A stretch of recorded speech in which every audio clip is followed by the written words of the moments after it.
Hey everybody, what's up? It's your girl Bondi Blue and I am back for another Love and Hip Hop Atlanta review, y'all. Yes, okay, look, I hope everybody is doing okay.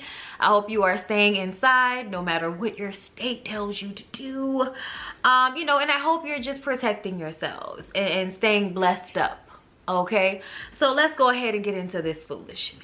Okay, so the episode starts off with KK, Cheyenne, and Scrap DeLeon having a conversation about Cheyenne's relationship with Shooter. And y'all know Shooter and Scrap DeLeon or whatever, okay? Like, I don't want to just call him Scrap because sometimes I be calling him Scrappy Scrap and then we be confused. You know what I'm saying? Is it just me? Never mind. Anyway, so Scrap is finding out that his sister Cheyenne, who he only met like a year and a half ago or something like that, is dating his would-be business partner Shooter, and he's bothered by them keeping it a secret because he feels like that is so sneaky. And he has issues with Cheyenne, but for the most part he's bothered by Shooter keeping it a secret because he a dude, he know what it's hitting for. If you keeping her a secret, it's because you got some other stuff going on, okay? It's because you're trying to play my sister like a soybean burger bitch, you know, things of that nature. So yeah, there's that. And Cheyenne is crazy. Cheyenne is making excuses for Shooter, saying that no, he's not like that. It's like, girl, don't do that. Don't do that, because he absolutely is like that, okay? You can't trust Shooter, okay? Child, please cut it out. I wish, y'all would learn from the way men treat the women that came before you, okay? Like, I wish y'all would learn, but never mind. It's like it was on a whole season of Love and Hip Hop and you don't know what happened. Oh my God, Shooter is definitely, FB. Y'all know what it is. KK says, and I know he got some other girl out there. That's what the word on the curb is, that he got another girl out there. And Cheyenne is like, how do you know? It's like, what you mean how she know? Didn't you hear what she just said? The streets. Okay, which probably means Mama Joyce, all right, or somebody in Atlanta shit, okay? If one person knows, everybody knows, girl, okay? And Cheyenne thinks that KK is just telling her this to hurt her. I'm looking at KK like, you low down, because the way she grabbed her purse and exited stage right, I was just like, oh yes, really? You gonna start all this mess and tell them they can discuss this amongst themselves? I was like, oh, that's some messy old lady shit right there. She skedaddled on that ass. Cheyenne, you look stupid. And I'm hurt for you. You look stupid. So the girls are going on this trip up to the mountains, okay? Rashida planned this trip, but Rashida's not going because of Kirk Jr. and his gun charges, okay? Which I feel like, now that I'm thinking about it, it's so ridiculous. Kirk Jr. is grown. Like, what you gonna do, Rashida? What you gonna do, Rashida? Like, what you gonna just be there to support Kirk? Like, whatever. Like, I guess. Whatever you think you need to do, sis. It ain't my business, okay? Because then y'all gonna get on Instagram Live, okay, with Kirk and his Adam's apple, and then try to go off on me because I was just saying how I felt about what was on the show. Like, you ain't put it on the show, like it ain't been 8 or 9 years of this shit. But you know what? Whatever, Kirk and Rashida, okay? Whatever story y'all want to tell this season. So they stopped at a convenience store to get 6 pregnancy tests, and I looked at that store. I was like, that store has 6 pregnancy tests? That store looked like it had like 2 or 3 pregnancy tests behind the register, and they were probably expired. Like that's what the situation looked like to me. I was like, oh word, there was no CVS or Walgreens around, y'all. CVS always look lonely. Okay, dog, desolate parking lots. So y'all, the band might be pregnant. We know the band is pregnant, okay? Sierra might be pregnant. She had to sit on it, and we was like, did you get Beijing on your butt? Like, since you sat on it and he was sweating and your ass is so big and your knees are so weak, and you just like, with his Beijing like all on your back, rolling all on your back, like, So they get to the house and Shekinah's little thick ass is already there. Hey y'all, what y'all doing? Why it took y'all so long to get here? Okay, yeah, I had to drive up on my own, okay, because I like my freedom. I'm like, oh, all right, bitch, calm down. Like, we get it. You ain't want the trip to take that long. Gotcha. So when everybody come inside, everybody is going up to Shekinah, hugging her, except for Spice. And instead of Spice just going to her room, she's standing there with a look on her face like, hello, Shekinah. I don't have time for you right now, Shekinah. And I'm just kind of like, Spice, like, stop it. Like, chill out. Like, I really feel like you trying to let her know you got an issue. And then when Shekinah asks her what the problem is, like, what's going on, Spice? What's going on? You know, why you provoking me, Shekinah? I'm like, y'all, is Spice still wearing blue hair? Let's press on. Okay, look, so Spice runs back in her room, and when she does come back out, the conversation is going to commence. Like, at the end of the day, what is the damn issue? Apparently Shekinah was supposed to help Spice find a place here in Atlanta, and she's like, you know, putting all of her children's lives on Shekinah, helping her find a place. Like, is Shekinah a real estate agent or some shit?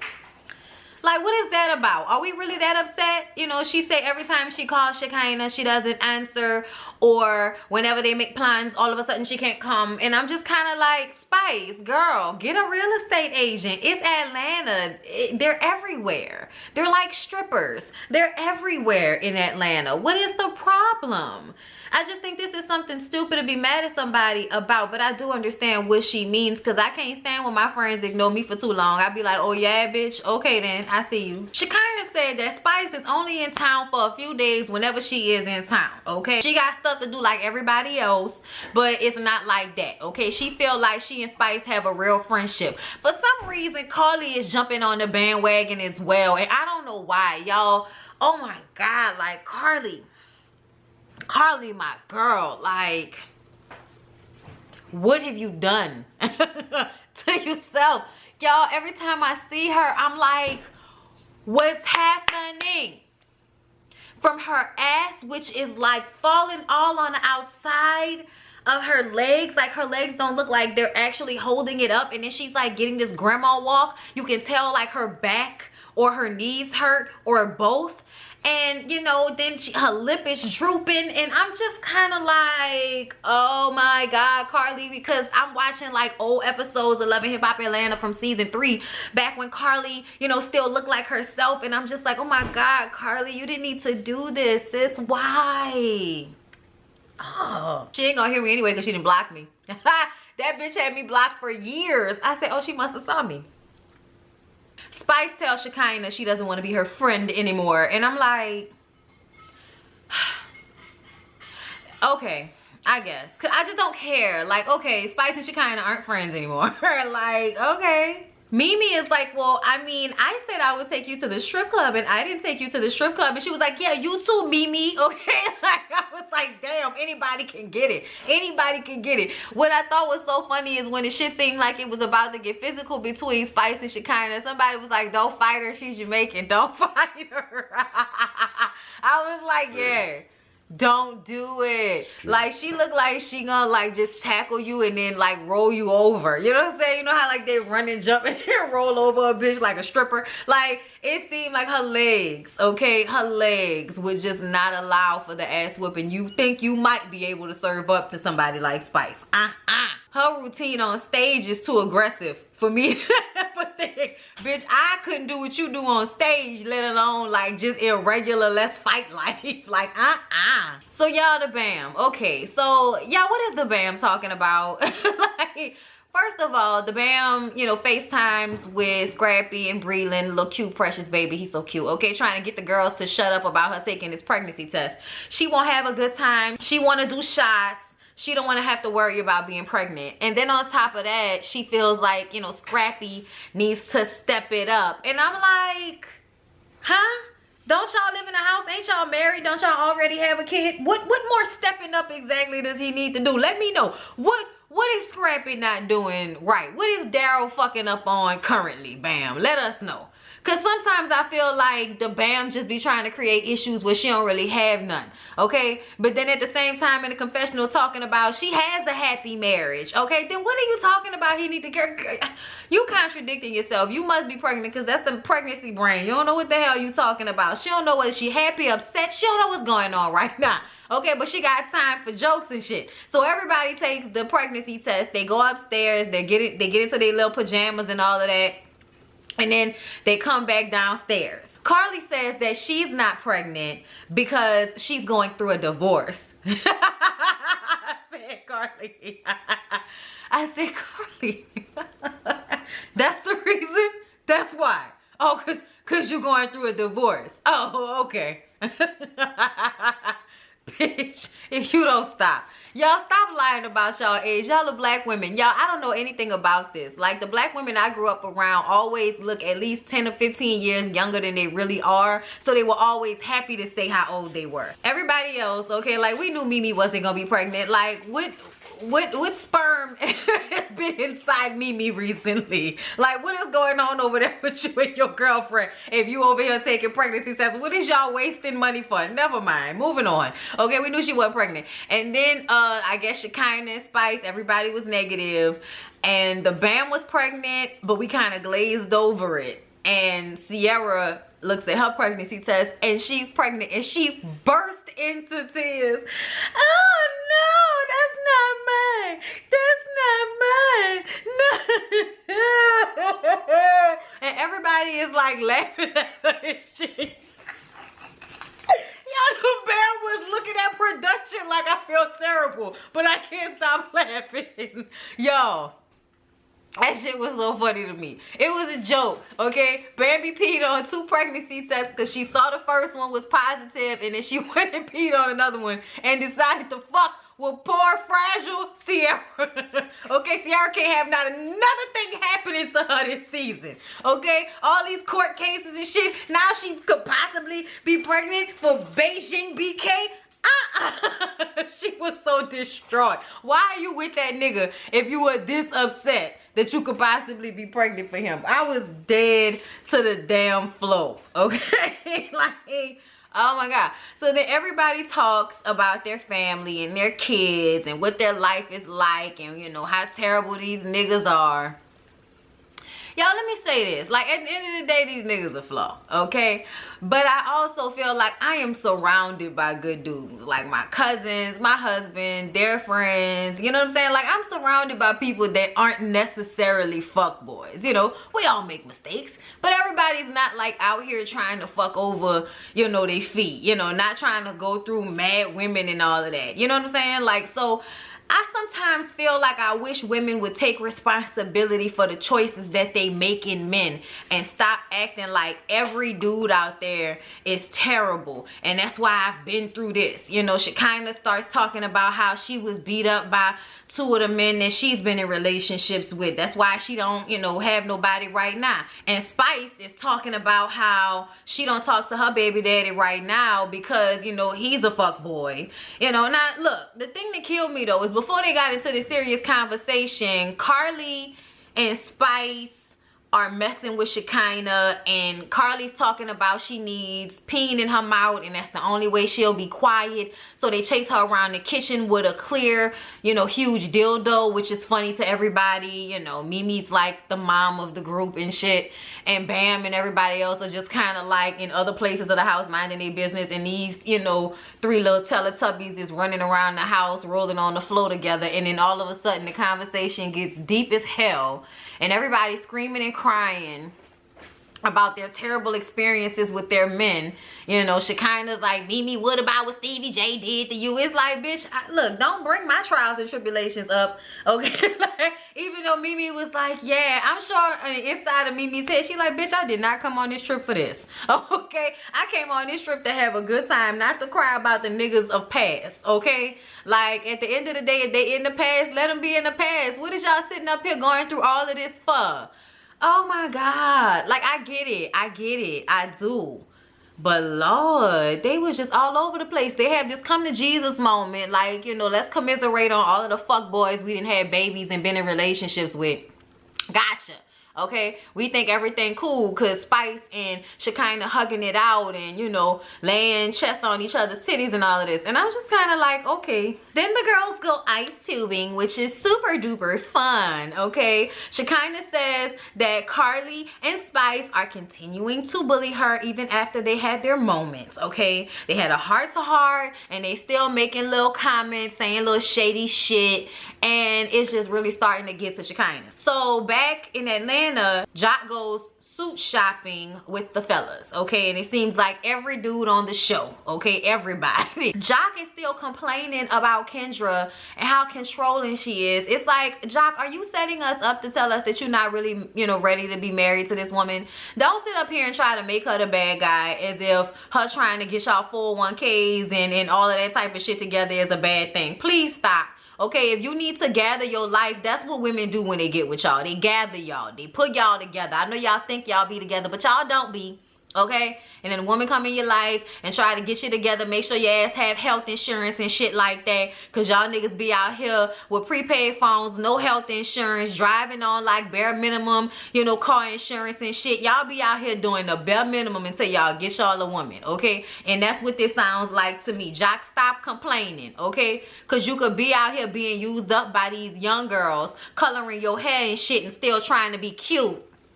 But in a few years, you ain't gonna be able to hide how old your ass is, okay? So you better stick with Kendra and stop complaining. They asked Shooter about what's going on with his daughter Paris and how he's feeling, you know, about that and all of that. Nigga ain't really got much to say. Sierra handling it, duh. Then they talk about Kirk's son getting locked up. Oh yeah, him and his Adam's apple was the only one that wasn't there. Scrap comes in and he's there to holler at Shooter about this secret relationship with Cheyenne that's been going on behind his back. They're asking Jock if he's gonna have strippers at his bachelor party, and he's saying, you know, he don't really know, he don't want to say on camera, I guess, because Kendra doesn't want him to have strippers. Like, oh my God, like really?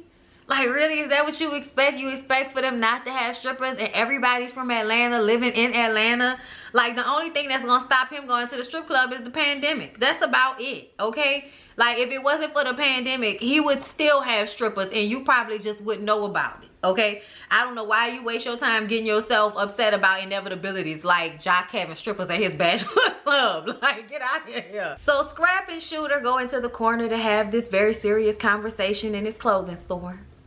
And Shooter says Cheyenne had been hitting him up pretty heavy, but he was ignoring her, okay? He didn't get a chance to get back to her, all right? But this is what she must have been calling about now that Scrap knows about their relationship. He tries to put it all on Cheyenne. She was the one that didn't want to, you know, to say anything to you and all of that. And I'm just like, no, dude. You didn't want nobody to know because you was out here with Kiyomi on your arm, okay? That's what that was about. And you still wanted to be able to go back and smash Cheyenne whenever you felt like it, okay? That's what was really hood about the situation. And you probably was flirting and doing whatever you was doing in front of Scrap, which is another reason why you didn't want him to know that you was messing around with his sister. Like, cut it out. Scrap say it looked flawed at him, okay? It all looked flawed. How can I trust you as a business partner if I can't trust you to tell me the truth about you sleeping around with my sister? And I don't care if y'all was talking before, you know, we started working together or before me and Cheyenne even knew each other. So what, okay? So what? But you know now. We hanging together, we kicking it and shit,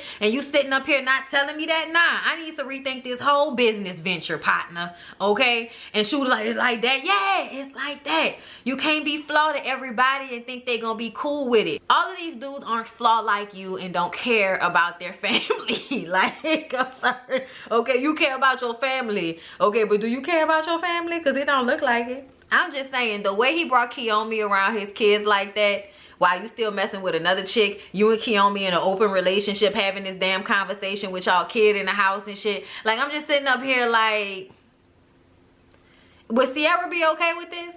So back in the mountains, Sierra FaceTimes her son and Shooter, and neither of them seem interested in having a conversation with her. And her telling Shooter that they can say that they love each other even if they not in a relationship. I'm like, but you don't need to love that nigga. I don't care if y'all have a kid together. You need to love your son and you need to love yourself, and that ain't got nothing to do with you loving Shooter. So you sitting on the phone trying to get him to tell you that while he's sitting up there curving you is just cringeworthy, to say the least. You can tell that Sierra's son is tired of these damn cameras being in his face. Just saying. Every scene.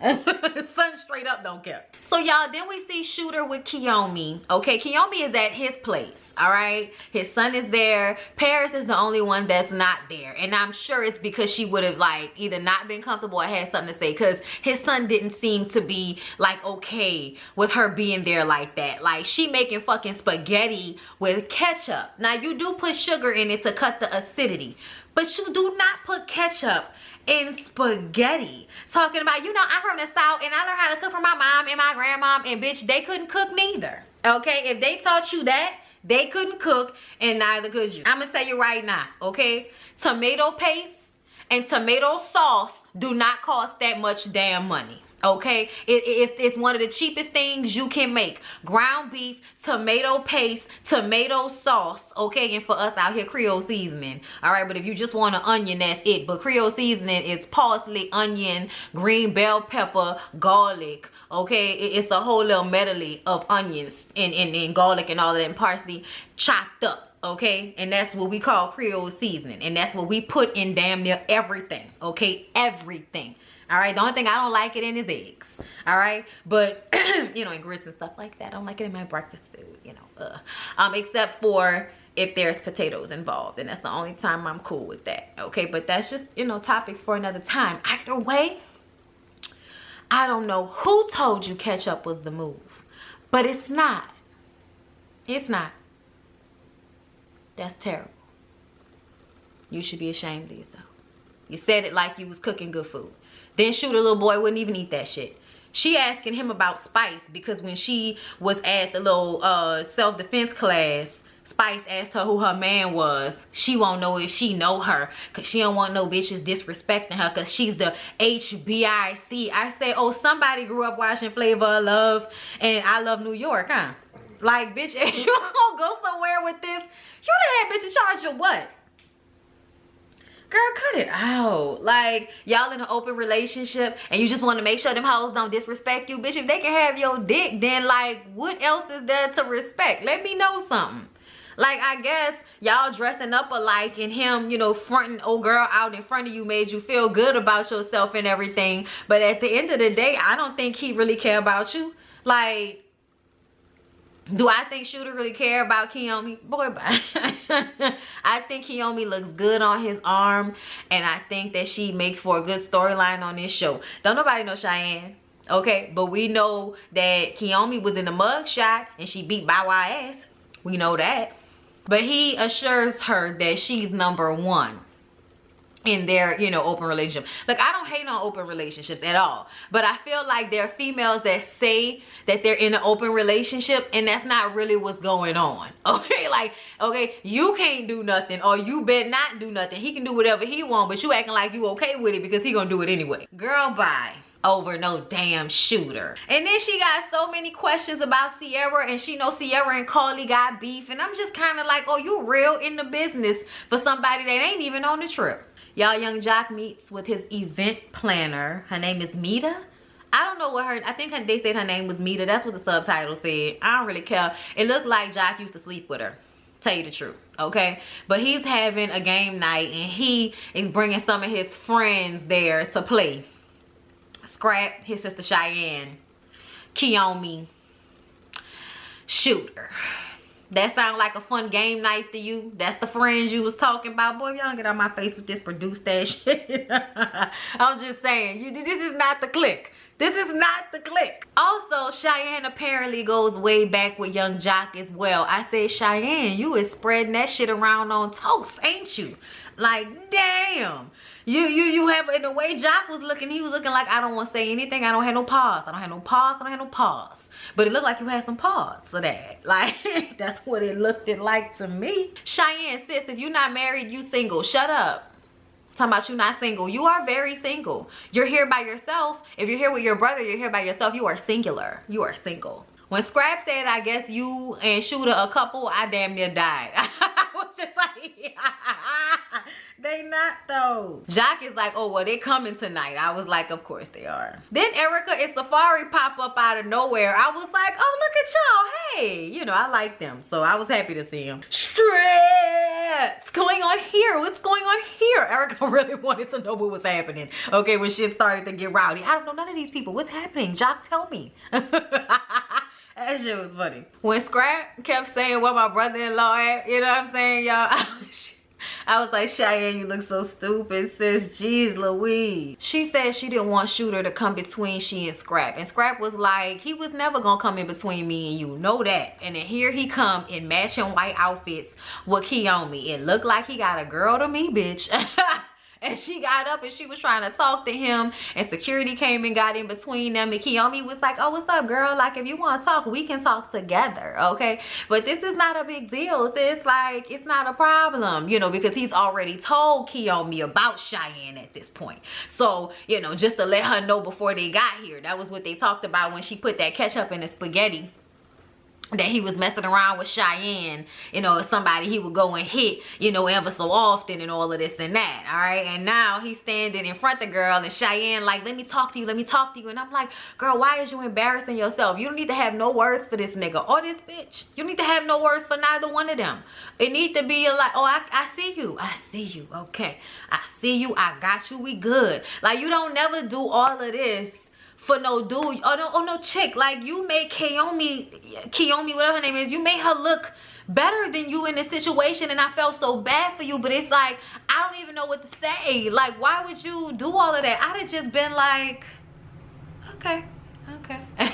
Like, now I see you, now I understand, now I know. We're clear. I don't need to have no conversation. I don't need to argue. I don't need to pull you to the side. I don't need to even talk to that bitch. Okay, because if she thinks she winning by being with a dude that'll put her in a situation like that, you know what I'm saying, then she can have him. That shit is trash. Okay, because if I was Kiyomi, I'd have been looking at him some type of way as well. You know what I'm saying? Like, you still ain't telling a bitch about me? Like, you still ain't told her? Oh, okay, you was gonna wait until we got here. Oh, okay. But I guess since they got matching outfits on, she felt like she was the one that was more important. I'm just over it, y'all. I can't believe I had this much to say about this shit. Anyway, y'all, they tried to fight, but it wasn't happening. That was Love and Hip Hop Atlanta. I hope y'all enjoyed the review. Please don't forget to like, comment, and subscribe to my channel if you have not already. I'll see y'all in the next one.